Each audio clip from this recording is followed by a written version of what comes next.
girls wear bib overalls Yeah. during the Depression. But that's typical Depression, typical one-room school that I went to. And we had one teacher. She taught all 35 of us, 8 grades.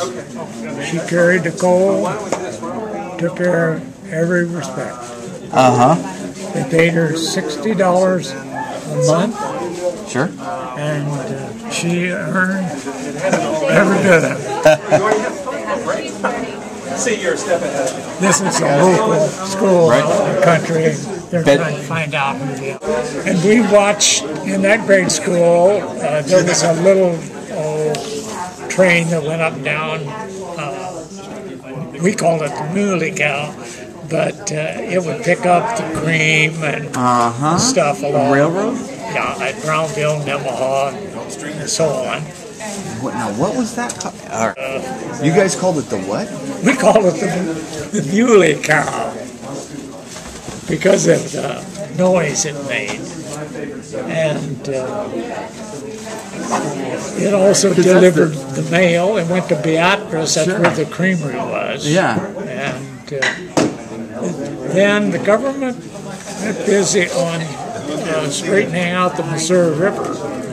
And they put out a railroad track right by our school. We got candy dancers. Well, you know, that Brownville Railroad, Brownville has a really long and rough history with that railroad. Oh, yeah. To get it to Brownville. I mean, Brownville basically auctioned off half their city, and they went to some significant public debt to try and get a railroad. And then when it finally came, it ended up being the Muley Cow, as you call it, and it's just, you know, who rides that? You know, you go and pick up the cream with it.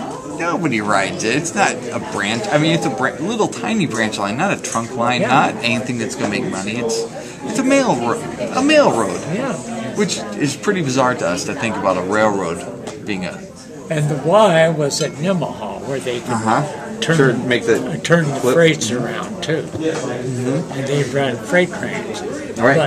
But the heavy rail then went past our school out to the river. And the government built the material yards. And in the material yards went rock, many carload of rock, piling. Right. And they made the piling dikes, and they dredged the islands to make it straight. Where were those material yards?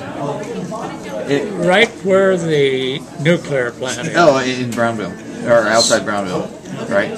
Right.